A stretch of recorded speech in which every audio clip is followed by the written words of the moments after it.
देखिए, बीपीएससी के परीक्षा के मामले में जो कुछ लोग धरना दे रहे हैं, आपको पता है कि कोई भी आयोग एक स्वतंत्र इकाई होता है और आयोग के द्वारा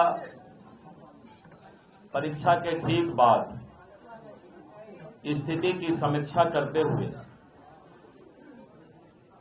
और एक सेंटर का परीक्षा रद्द किया गया है।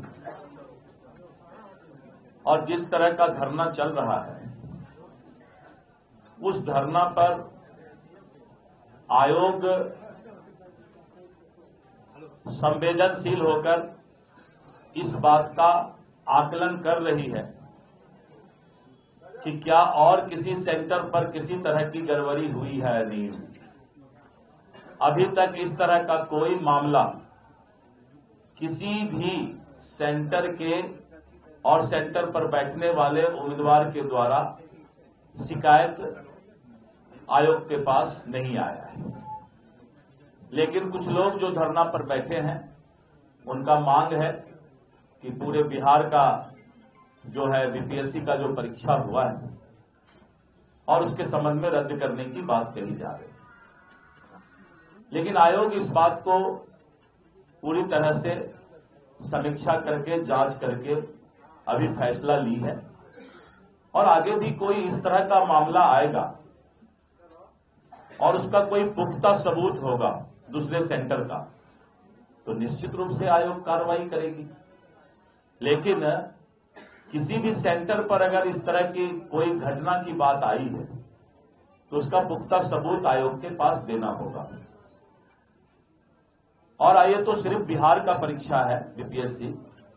आज से कुछ दिन पहले पूरे देश के लाखों छात्र, जिसमें 30 लाख 40 लाख से भी ज्यादा छात्र होते हैं, नीट का परीक्षा हुआ था और नीट के परीक्षा में कुछ इस तरह के मामले आए थे और मामला सुप्रीम कोर्ट तक गया था। लेकिन अगर उसमें भी सुप्रीम कोर्ट का फैसला देखिएगा तो माननीय उच्चतम न्यायालय सुप्रीम कोर्ट ने स्पष्ट आदेश दिया कि एक सेंटर के कारण या कुछ अभ्यर्थी के कारण सभी लोगों को इसकी सजा नहीं दी जा सकती।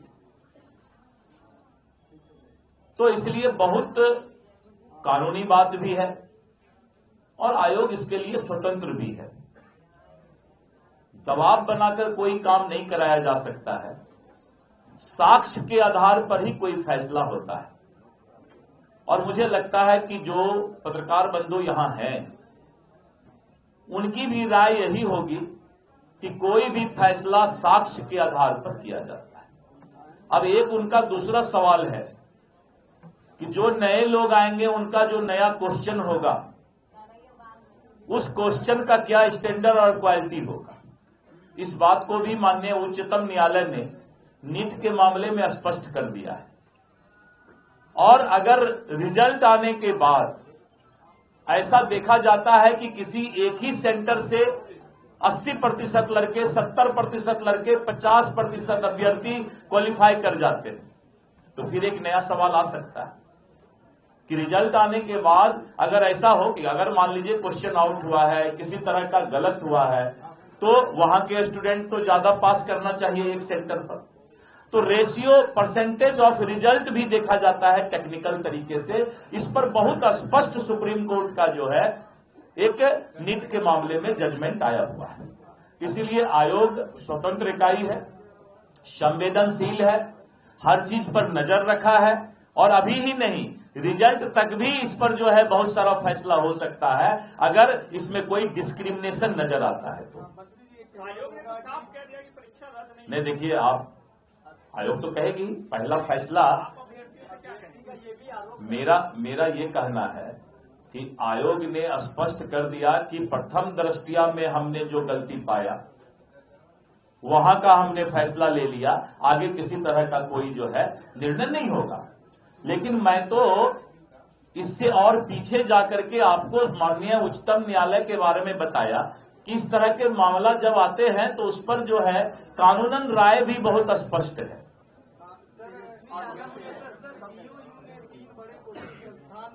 बात कही है कि उस तरह के काम करवाने का काम किया है। अब देखिए, ये तो मैं सीधा कोई आरोप नहीं लगा सकता किस पर, क्योंकि ये तो जांच का विषय है और जांच के विषय में कोचिंग संस्थान की क्या भूमिका है ये तो कोई जांच करने वाली संस्था ही बता सकती है। मैं इस पर कोई बात नहीं कर सकता। सर, लेकिन सरकार के नाक के नीचे पटना में इस तरह की घटना होती है, क्या सवाल नहीं उठते हैं? आप एग्जामिनेशन देने जाइए और आप पहले से मन बना के रखिए कि जाते के साथ जो क्वेश्चन मिलेगा उसका फोटो खींच करके बाहर भेज देंगे, खिड़की से हम क्वेश्चन फेंक देंगे। अब इसके लिए तो एक एक स्टूडेंट के पास जो है सिक्योरिटी दिया जाए। मेरी बात समझिए ना, इसीलिए तो फैसला हुआ है और इसका जवाब ज्यादा आपको स्पष्ट जो है आयोग के सदस्य या आयोग के चेयरमैन दे सकते हैं। समीक्षा बैठक बुलाई है, तमाम विधायकों सांसदों के साथ बैठक कर रहे हैं।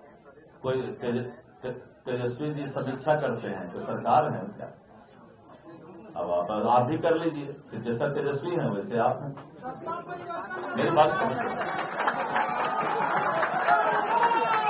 संवैधानिक संस्था पर समीक्षा करने का अधिकार, वो अपना आवाज उठा सकते हैं, अपनी मांग रख सकते हैं।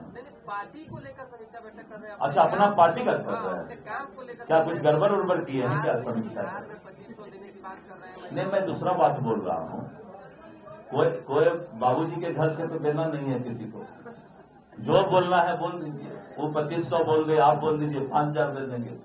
क्या नारी का सम्मान है? लालू यादव जी के शासन में नारी का क्या सम्मान था?